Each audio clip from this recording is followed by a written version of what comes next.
আজকে রান্না করব লাউয়ের খুব অসাধারণ একটি রেসিপি। বরমশাই বাজার থেকে বড় সাইজের একটি লাউ কিনে এনেছে। এবারে কি করি, সেই লাউয়ের তো ব্যবস্থা আজকে আমাকে করতেই হবে। এইদিকে আবার বলেছে সেই একঘেয়ে লাউয়ের ঘন্ট করো না যেন। ভাবনা চিন্তা করে দেখলাম যে না, আজকে একটু অন্য রকমেরই করি। লাউ থেকে লাউয়ের গলাটা কেটে নিলাম, সামনের দিকটুকু। বাড়িতে লোক কম, সেই জন্য কমটুকুই নিলাম। বেশ ভালো করে খোসাটা ছাড়িয়ে এবারে ধুয়ে তুলে রাখছি। এদিকে আমি একটা দুটো আলুও কেটে নেব, কারণ এই রেসিপির মধ্যে আলু দিলে এই রেসিপির স্বাদটা যেন দ্বিগুণ বেড়ে যায়। আর হ্যাঁ, এই রেসিপি কিন্তু আপনারা ভাত কিংবা রুটি পরোটার সাথেও একেবারে সুন্দর মতো খেতে পারবেন। ছোট ছোট করে ডুমো ডুমো করে আমি আলু কেটে নিয়েছি, সাথে একটা পেঁয়াজ ছুলে রাখলাম। পেঁয়াজটা আমার পরে লাগবে। এরপরে আমি লাউগুলোকে কেটে নেব। ঠিক যেমন আলু কেটেছি সেই মতো করেই আমি লাউগুলোও কেটে নিয়েছি। এই দেখুন, ডুমো ডুমো করে কেটে নিয়েছি। প্রথমে আমি কড়াইতে তেল দিয়ে আলুটা ভেজে তুলে নেব। সর্ষের তেল দিয়েছি, আপনারা চাইলে এখানে সাদা তেলও ব্যবহার করতে পারেন।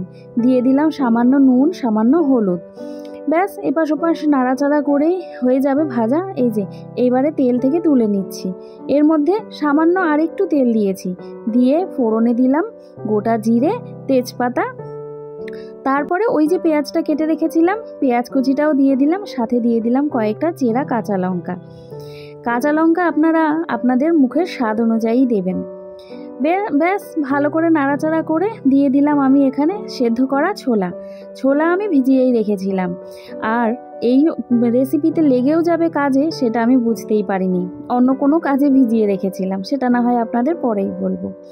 তারপরে দেখুন, ছোলাটাকেও বেশ ভালো করে ভেজে নিয়ে ওপর থেকে দিয়ে দিলাম জিরে আদা বাটা। জিরে আদা বাটা আমার ফ্রিজে সবসময় থাকে, এই কথাটি আপনাদের কিন্তু আমি আগের ভিডিওতেও বলেছিলাম। একটু দিয়ে দিলাম লঙ্কার গুঁড়ো ব্যাপারটা কিন্তু আমার বেশ ভালোই লাগে। বেশ একটু ঝাল ঝাল, একটু লাল লাল। আপনারা চাইলে লঙ্কার গুঁড়ো স্কিপ করতেও পারেন। ব্যাস, এরপরে কেটে রাখা লাউগুলো দিয়ে দিলাম। এবারে নাড়াচাড়া করে লাউ আমি ভালো করে ভেজে নেব। প্রথমে একটু নুন দিয়ে দিলাম, তারপরে দিয়ে দেব হলুদ। এই যে এবারে আরও একটু কিছুক্ষণ নাড়াচাড়া করতে থাকবো। ভেবেছিলাম লাউ থেকে মনে হয় প্রচুর জল বেরোবে, তবে খুব একটা জল বেরোয়নি, জানেন তো। এরপরে দেখুন, আমি ঢেকেও দিয়েছিলাম, ঢাকাটা তুলে নিলাম। ওই ধরুন 4 থেকে 5 মিনিট মতো ঢাকা দেওয়া ছিল। এবারে আবারও ভালো করে নাড়াচাড়া করে নিচ্ছি। নিচে আবার যদি লেগে যায়, ভেবেছি তো জল বেরোবে, কিন্তু লাউ থেকে সেরকম একটা জল বেরোয়নি। তো যাক, যেটুকু জল বেরিয়েছিল তাতে আমার লাউ কিন্তু সেদ্ধ হয়েও গেছিল। নাড়াচাড়া করে ভেজে নিচ্ছি।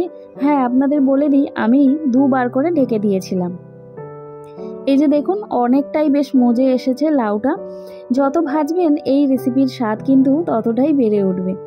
অনেকেই কিন্তু লাউ দেখলে নাক সিটকোয়, তবে আমি বলবো যে আপনারা অন্তত এই রকমের রেসিপি একবার বানিয়ে খাবেন, দেখবেন যারা লাউ খেতে ভালোবাসে না তাদেরও হয়ে উঠবে লাউ একেবারে প্রিয়।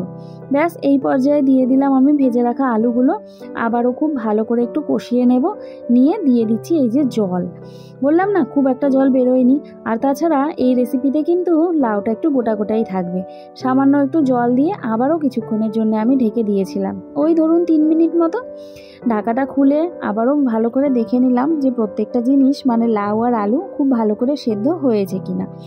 সেদ্ধ তো ভালো মতো হয়েই গেছে। ব্যাস, আমার রেসিপিটাও হয়ে এলো।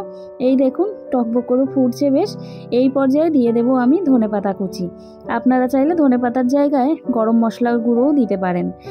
ব্যাস, হয়ে গেল আমার রেসিপি। এবারে নামিয়ে নেব।